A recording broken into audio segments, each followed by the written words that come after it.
All right, so it's been a year and a half since allegations first came out in the UK media about Russell Brand. And you'll remember that I did a series of videos way back then in which I discussed some very serious red flags that I saw with the allegations, at least as they were presented to us at the time in those Times UK articles and in the Channel 4 documentary. I had big problems with a number of the allegations, with all of the allegations as presented, and some red flags that I saw with each of them. And to me, it really appeared, I did not assert whether I thought Brand was guilty or innocent, and I still don't know. But to me, there was more than enough reason for reasonable doubt, much more than reasonable doubt, actually. And I saw a lot of the same BS, the telltale signs of BS that I have seen with so many other high profile celebrity situations, Me Too allegations.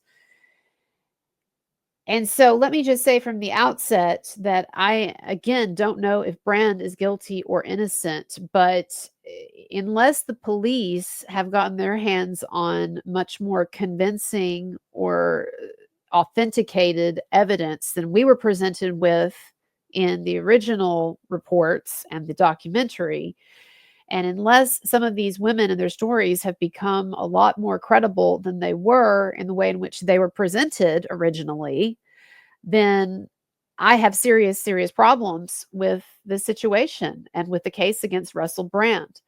But look, I am not privy to the evidence in this. I would assume there's stuff that I'm not privy to. And I have always said that criminal charges are definitely a significant step beyond public allegations in the media and beyond civil lawsuits. And the thing that one of the things that gives me pause in this is that the day and age in which we live now, a certain woke Me Too perspective has, as you all know, has infiltrated the justice system to the extent that I really feel like there have been, through the years, a number of witch hunts in the criminal courts against unfair witch hunts against men who may have had character problems or may have even been immoral, but did not necessarily commit the crimes that they were actually charged with. And so this could be another one of those cases. And let me just say, too, and Russell Brand pointed this out in his reply earlier, in his first public response to all of this that he posted online. Right now, the justice system in the UK, it is fucked up beyond belief. And when sitting over here in the United States, and we don't have the best situation either oftentimes. I mean, we've been talking with this Baldoni situation, and also I've talked about with prior cases of false accusations where the courts are so stacked against the defamed suing their accusers. So we have these anti-slap laws that, particularly in states, in the most woke states, the wokest states like California and New York, make it almost impossible for someone to sue a false accuser for defamation. And that's why, of course, Johnny Depp had to end up suing Amber Heard in Virginia. That's why his attorneys chose that place, even though a lot of what had happened with their relationship and with all the shit she had done to them had happened in California. But they were lucky, Johnny Depp's team, they were lucky that Amber Heard that she chose to write an op-ed in the Washington Post, which was technically based out of Virginia. So they were able to sue her there because, y'all, if Johnny Depp had sued Amber Heard in California or New York, it probably would not have made it. It probably would not have made it to trial. It would have been thrown out. Not that he didn't have great evidence, but I've seen it before. And that's why I'm telling people too that, with the Justin Baldoni stuff, the war is now. It's the war for public opinion. It's a war here in the media and on social media. And it's not so much about what's going to end up happening in court. I hope and pray that he gets everything that he's entitled to, Baldoni, in court. But the way right now that the courts, even in America, are stacked against those who have been defamed falsely for Me Too type stuff, it's very concerning. Anyway, I'm not asserting that the Baldoni situation is just like the Russell Brand situation or anything like that. And again, I feel confident of Baldoni's innocence. I don't know what the situation is with Brand. And he admitted today that he has lived a wild life and that he has been a sex addict and a drug addict and an imbecile, but he says, I am not and have not been a rapist. And if you put a gun to my head and asked me and said, you have to give us your opinion on the Russell Brand situation, even though I don't know everything and I'm not wanting to make some kind of a guilt or innocence declaration, but if someone said, give us your honest opinion, at this point, I would say that I have serious, serious concerns because it seems to be following a similar pattern to what I believe are a number of other bullshit Me Too sagas. And I even have concerns, I talked about this in a prior video, but a number of us had concerns about the supposed textual evidence that was provided to the media regarding Russell Brand, where at one point he seems to apologize for something. And there were some other texts that were, to a degree, semi-incriminating to a degree, or made him look bad. And as far as the apology text, we're still trying to get to the bottom of that, but that was related, I think, if those were even authentic, to an issue of whether or not he had worn a condom, which is considered, not wearing a condom is considered a sexual assault in a number of countries. And I'm not saying that it is not a violation, but there's still a question about, there's a larger context surrounding some of these texts that were presented in the media with context totally taken out, that still there are questions that have to be answered. And also, and you can go back and look at my videos. I talked about this a bit. There were texts that were presented to the media by Russell Brand's accusers that looked like they had been clearly altered. And so I don't know if we ever got to the bottom of whether that was a problem with just the presentation of the DMs and the text. Some people were saying, well, this is just how the newspaper presented it. They just messed up in the presentation of it. It's not an actual problem with authenticating the text themselves. But did we ever get to the bottom of that? So I would love to be able to say to you all that in 2025, I trust our justice system, and I trust the UK, I should say in this case, the UK's justice system so much that I am just sure that if they are bringing charges like this against Russell Brand, then it must be because they have authenticated things and they have found objective evidence, that substantial, significant evidence that backs up these accusers. And that may very well be the case, everyone. It may very well be the case. But things, as I said, are a mess when it comes to the UK justice system right now. And you all know this, that police are going to the doors of citizens in the UK. They're knocking on their doors and they're harassing them and they're threatening to take them to jail. And in some cases, even taking them to jail over offensive tweets, offensive social media messages. The UK, I know it was never great when it comes to freedom of speech, but the UK has become downright repressive, politically repressive. It has become absolutely politically repressive in a number of ways. And we saw, of course, how authoritarian you all in the UK got when it came to COVID. Now, I don't believe in any big, vast conspiracies. I don't think anyone is out to get Russell Brand. I'm getting so sick of seeing that shit in the media in terms of, let me put it this way, in terms of, I don't think it has anything to do with his anti-globalist positions or anything to do with his recent religious conversion, which if you look at my videos, I've found on the whole annoying. But if it's keeping him off the smack, whatever. But I do think that it's possible that people are out to get Russell Brand in the much more basic sense of, as I have talked about on my channel over and over and over, there is a political agenda that is shared among many people in the upper echelons of the mainstream media and also, yes, in our justice system. And there is an agenda to try to maintain this Me Too perspective, this dominant Me Too perspective that has been the dominant narrative now since the Harvey Weinstein stuff, where we need to believe all women and where any kind of even emotional pressure that is applied to a woman is a form of coercion, et cetera, et cetera, et cetera. And oh, he was so wealthy or he was so much older than I was that I couldn't say no. I couldn't. I just froze, you know? He came on to me and I just froze and I didn't say no and I didn't let him know I don't want to do this because he was so much older than me or he was so much wealthier than me or he had all this influence or whatever. So, that is the kind of ideology now that has become dominant in so many sectors of our society. And it is, I think, definitely a dominant ideology among the UK police and the UK justice system. And so I am not at all confident now that it is beyond the bounds of reason that UK police would not engage in a criminal prosecution. UK police and prosecutors would not engage in a criminal prosecution out of a political agenda. I don't find that hard to believe at all.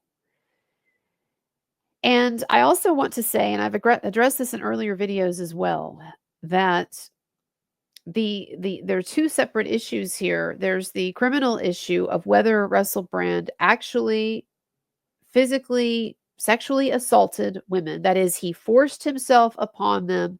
They said no, and they made it very clear no, and he continued to do it. Or they put up a fight of some kind, he continued to do it, right? But that they made their lack of consent clear and he went on ahead. That is one issue. And if it turns out that that is truly what Russell Brand did, then he deserves punishment.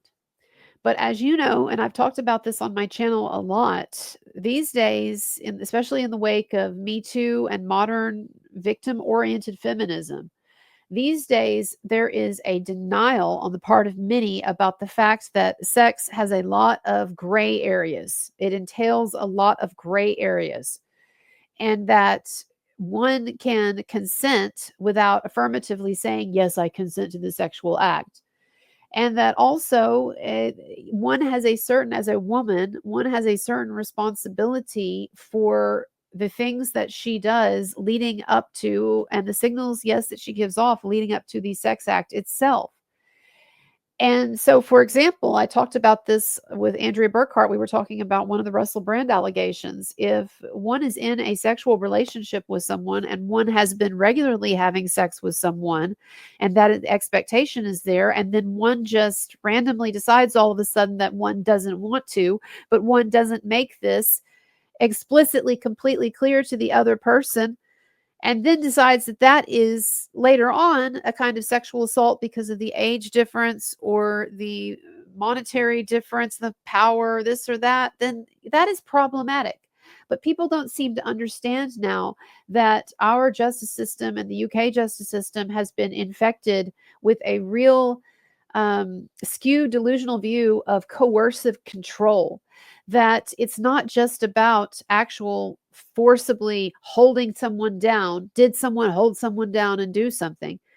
But this much more murkier area of, to what degree was this kind of psychological pressure exerted, or was she giving off some signals in the negative, or what was there a power imbalance, blah blah blah blah. And I just don't know how much all of this stuff actually factors in with the UK charges. So it'll be interesting to see what comes of this, and if these women are actually asserting that, yes, they said no, and Russell Brand is truly the sexual predator that is just physically forcing himself on women.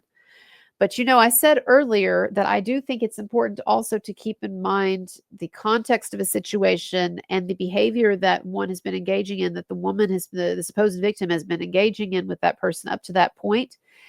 And I'll tell you something. I read a number of articles about Russell Brand a year and a half ago when I was researching him. And one of the things that came up in one of these articles, it was someone who worked with him or for him. They were talking about how everywhere Russell Brand went, because he had this reputation of being this sex addict, back in the day, and of being really, really randy. I mean, that was his whole media persona, right? Was that I'm this like ladies' man, junkie or drunkard or drunkard. But I'm this ladies' man. I'm out always on the make, always trying to have a good time, always wanting to put my hand up your skirt. And this guy said that everywhere that Russell Brand went, women were constantly all over him, and they were constantly pulling him into random closets and bathrooms, and that women, and being a celebrity, tons of women were always wanting to date him and get with him and all that. And I've just seen also this is the case with even celebrities who are not thought of as being these randy sex demons, right? That they still get all kinds of attention. I remember someone telling me in an interview, Vanessa, one of the women that I interviewed about Manson, told me in this interview that when she first met him, it was backstage at a concert, and he had women literally crawling all over him. And he was trying to actually, talking about Marilyn Manson, the rock star, he was trying to actually get the women off of him. And he was pleading with Vanessa. That's how they met and became friends. He was pleading with her to get these women off of him. And finally, she had to drag him to the bathroom, and they had to barricade themselves in. I'm serious, barricade themselves in, because these women, like he was Elvis or something, they would not stop. Now, here's my point, is that one of the things that I detected in some of these Russell Brand stories, or these stories about him that were presented in the media, these allegations originally, at least, and maybe things have changed or been added, or these are different accusers, I don't know. Although I think that we're finding out that they're the same accusers, right?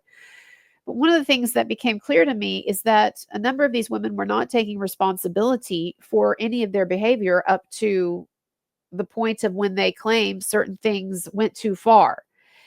And I just think, you can see this guy back in the day, you could see this guy coming from a mile away.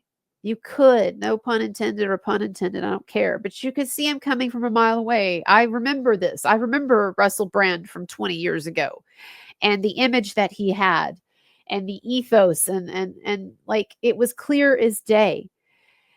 And so I just have to wonder, if you are a woman who is going on a date with, or not even going on a date with, socializing, hanging out with, whatever, with Russell Brand, how are you surprised by sexual advances, if that's what we're talking about? Now, if it turns out that's not what we're talking about more than sexual advances, and we're talking about behavior that's out of nowhere, whatever, well, that's different. And I know that Andy Signore, for instance, today came out and said that, and I had heard this story before from him, and I totally believe that it's legit story on his end. But he said that he had a friend who had worked with Russell Brand, if I'm getting the story right, worked with Russell Brand on a project or a video or something, and Brand had surprised her out of nowhere with groping her.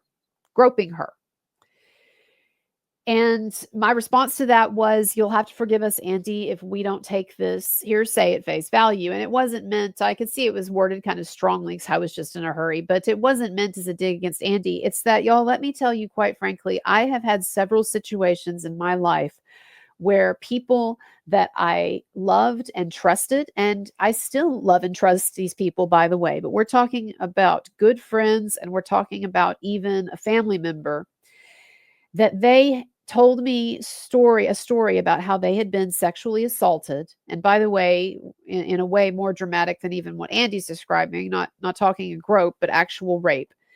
And they told me that they had been raped by some men in their lives that I knew. And then, which I totally accepted, because these were very credible people and friends and family of mine and what have you. I totally accepted it. But then what happened is that in each of these three situations, I later, over the following months and even years, got more information was disclosed to me over the course of time.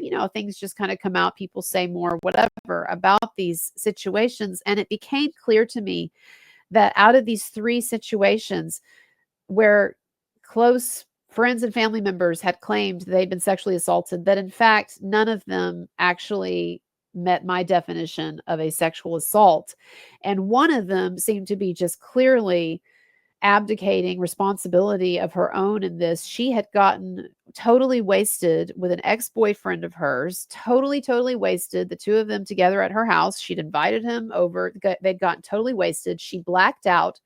She woke up the next morning to the realization that she had had sex based on, I guess, how she was looking or feeling or whatever. And the guy claimed that it was consensual sex, and she just knew that it had to be rape because she just knew that she wouldn't have consented to that. And so she was going around telling people that this guy, not blasting it from the hilltops, but telling close friends and very seriously, as if she totally believed it, that she had been sexually assaulted. When to me, it sounds like it was likely not a sexual assault. So my point is, no shade at Andy, but I have had situations where people that I really trusted, it turns out, lied to me about this. And what that tells us, y'all, is that lots of people lie, or they get things mixed up in their heads, or they remember things how they want to, or they want to have a cool story to tell. Again, I'm not saying that's Andy's friend, or maybe they have gone through some real trauma, and I don't know. We don't know. I don't know. And it could be Russell Brand. Look, it's also very possible that in an Occam's razor sort of way, if you've got someone who's an admitted sex addict, then is it really a leap to think that this person who is so driven by sex and the need for sex and the need for sexual gratification, that they are in a full-blown addiction? Is it such a big leap to think that they might have crossed some lines at some point, lines of consent? And so, again, I don't know, and we will see what shakes out. And that's where I am with the Russell Brand stuff. But as always, y'all, I believe in the presumption of innocence. I do think things are really messed up right now in the justice system and in the media, and I can't take this stuff at face value until we see more, because what we saw a year and a half ago, I'm not saying there was no evidence there, but I had big issues with, and so did others, with some of this evidence. So we'll see if those issues have been cleared up. We'll see what comes out. And look, Kevin Spacey, he was charged with multiple sexual offenses, and a UK jury acquitted him. They didn't just hang, whatever, they acquitted him. So juries can get things right, and we will see what happens. All right, everybody, if you like my work, check me out below. I have all my links. I have links to my Russell Brand playlist with a bunch of videos that I've done on him. They do need to be updated. And again, I'm going to be looking more into the situation, but you can check those out. And then my Baldoni versus Lively stuff. I've been kind of taking a little break lately with that, but I'm about to start getting back into the Blake Lively, Baldoni stuff. But I just have a couple of Marilyn Manson videos I need to put out, and a Jay-Z video too. I did a skincare video, y'all, like so many of you were begging me for, and the algorithm killed it. But if you want to know my skincare secrets at 44, almost 45 years of age, then check out that video. And to those of you who had begged me for the video, and you watched that whole video, and you even took notes, and you even told me in the comments, I'm talking about the skincare video, you even told me in the comments that you had just ordered some of the products that I recommended. You had just ordered some of those expensive $200 products that I'd recommended, and then you didn't even tip me. Give me a break. Give me a break. I don't care what the stock market is doing. If you can afford to buy $200 bottles of expensive skincare serum, I can't even afford to buy. Thank God I get them free from my father-in-law. But if you can afford to do that and brag about it, and you can't tip me for the 2-hour video that I did, give me a break. All right. Bye, everybody. My links are below. Bye.